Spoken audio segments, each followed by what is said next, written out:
kabarnya? Semoga kalian baik ya dan selalu menjaga protokol kesehatan. Baik, perkenalkan, nama saya Rahel.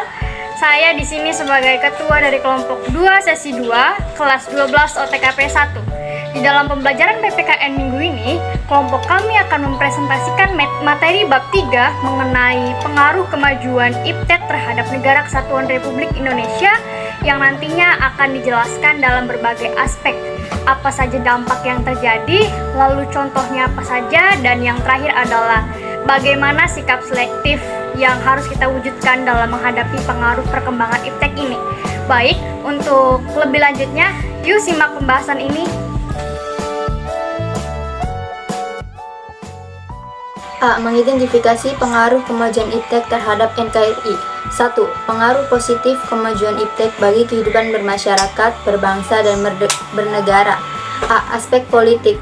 Di Indonesia makin banyak lahir partai politik, lembaga swadaya masyarakat, dan organisasi lainnya. B. Aspek ekonomi. Meningkatnya investasi asing atau penanaman modal asing. Terbukanya pasar internasional, meningkatkan efisiensi, meningkatkan kesempatan kerja dan devisa negara, meningkatkan kemakmuran dan menyediakan dana tambahan. C. Aspek sosial budaya.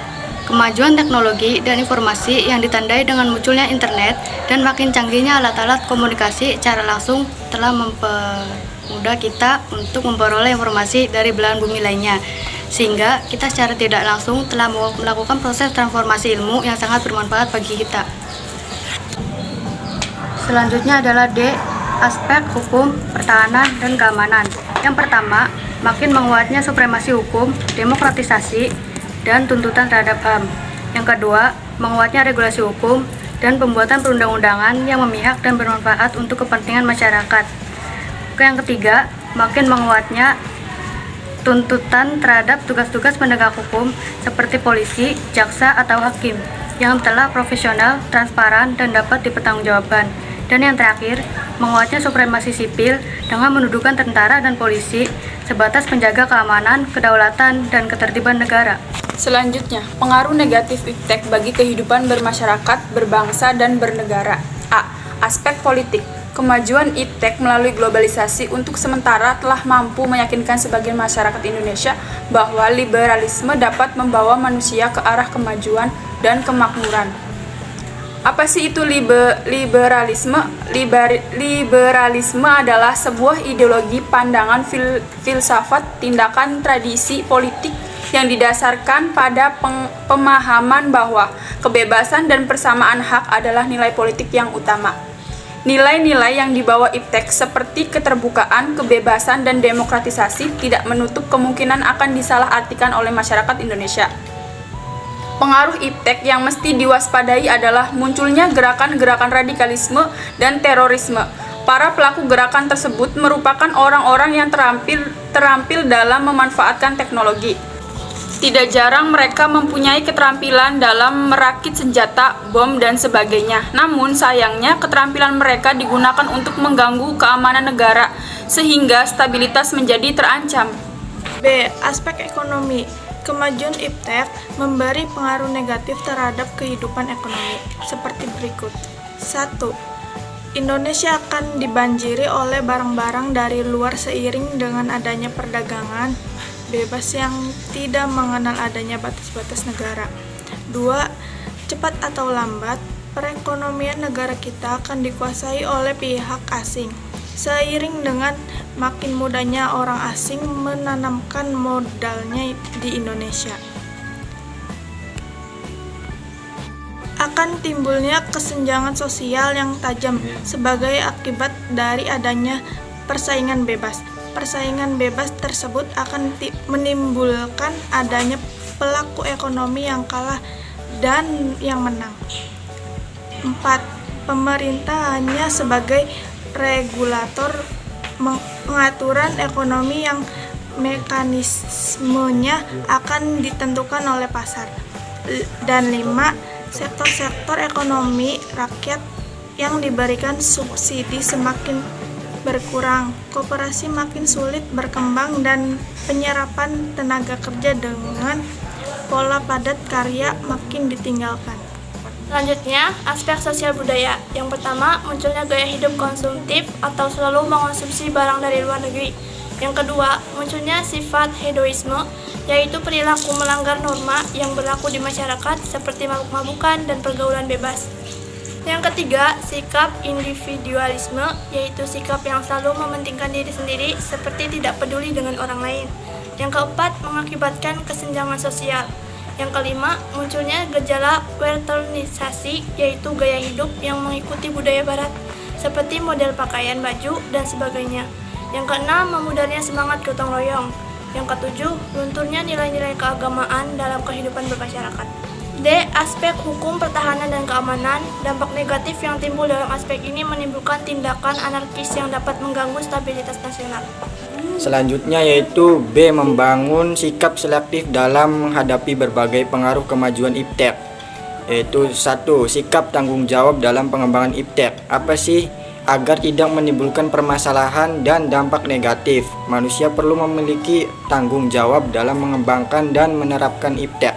Ini artinya pengembangan dan pemanfaatan iptek di Indonesia tidak bebas nilai, tetapi harus mempertimbangkan lingkungan dan nilai-nilai sosial, kemasyarakatan dan agama yang ada di Indonesia. Sebagai contoh, dinamit dan bahan peledak dimanfaatkan untuk mencari dan menangkap ikan. Hal itu tentunya yang akibatnya dapat merusak lingkungan dan juga habitat. Kedua, sikap selektif terhadap pengaruh kemajuan iptek. Sikap terbaik yang mesti kita ambil adalah sikap selektif. Dengan sikap seperti itu, kita dapat mengambil keuntungannya, yaitu mengambil hal-hal positif dan terhindar dari dampak buruknya, karena semua pengaruh kemajuan iptek yang kita terima telah melalui proses penyaringan terlebih dahulu. A. Sikap selektif terhadap kemajuan iptek di bidang politik. Ada 4 hal yang selalu dikedepankan di dalam bidang politik, yaitu demokrasi, kebebasan, keterbukaan, dan hak asasi manusia. Apabila suatu negara tidak mengedepankan 4 hal tersebut, akan dianggap sebagai musuh negara. Permasalahan di atas dapat ditaati oleh Indonesia apabila menerapkan menganut paham demokrasi Pancasila. Bangsa Indonesia harus mampu menunjukkan eksistensinya terhadap bangsa negara yang kuat dan mandiri, saling menguntungkan, saling menghormati, dan menghargai hak dan kewajiban negara. B. Sikap selektif terhadap pengaruh kemajuan iptek di bidang ekonomi. Sejak digulirkannya liberasi ekonomi oleh Adam Smith sekitar abad ke-15, telah melahirkan perusahaan-perusahaan multinasional yang melakukan aktivitas perdagangannya ke berbagai negara. Globalisasi ekonomi lebih dikendalikan oleh negara maju, sementara negara berkembang kurang diberi ruang dan kesempatan untuk memperkuat perekonomiannya. Untuk melumpuhkan pengaruh negatif dari kemajuan iptek, perlu kiranya segera diwujudkan hal-hal sebagai berikut. Yang satu, sistem ekonomi dikembangkan. Kedua, pertanian dijadikan prioritas utama. Ketiga, industri harus menggunakan bahan baku dalam negeri. 4. Diadakan perekonomian yang berorientasi pada kesejahteraan rakyat. 5. Tidak bergantung pada badan-badan multilateral. 6. Mempererat kerjasama dengan sesama negara maju. Yang terakhir adalah sikap selektif terhadap pengaruh kemajuan iptek di bidang sosial budaya. Dalam bidang sosial budaya ini, kemajuan iptek telah membawa pengaruh dalam perilaku setiap masyarakat. Pengaruh tersebut muncul dalam beberapa hal, yaitu gaya hidup, gaya pakaian, dasar ikatan hidup bermasyarakat, dan semakin mudah dalam mendapatkan informasi dan ilmu pengetahuan. Semua hal yang sudah disebutkan tadi itu mempunyai pengaruh yang sangat besar di dalam diri kita, bahkan dalam bangsa ini. Oleh karena itu, kita warga negara Indonesia yang juga mengalami dampak iptek tersebut harus terus berusaha untuk membentengi diri dengan teguh dan memegang nilai-nilai kepribadian bangsa Indonesia menurut nilai-nilai Pancasila, dan juga belajar untuk menjadi dewasa dalam menghadapi perkembangan iptek yang tidak ada berhentinya.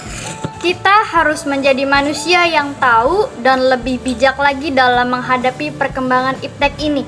Kita harus tahu mana yang baik yang perlu kita lakukan dan yang harus kita terima, dan kita juga pun harus tahu apa yang seharusnya kita hindari dalam perkembangan iptek ini. Sekian presentasi dari kelompok kami. Semoga materi ini bisa bermanfaat. Jangan lupa like, Komen, subscribe.